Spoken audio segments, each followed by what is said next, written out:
আজ ঐতিহাসিক 23 জুন।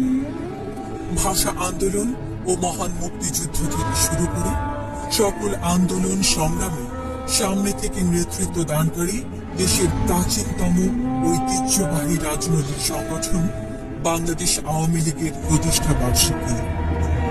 1949 সালের আজকের এই দিনে ঐতিহাসিক প্রেক্ষাপটে যাত্রা শুরু হয় উপমহাদেশের অন্যতম এই রাজনৈতিক সংগঠনের।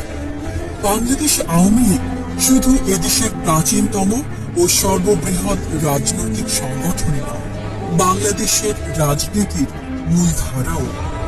স্বাধীন বাংলাদেশের অভ্যুদয় ও আওয়ামী লীগের ইতিহাস একই সূত্রে গাঁথা।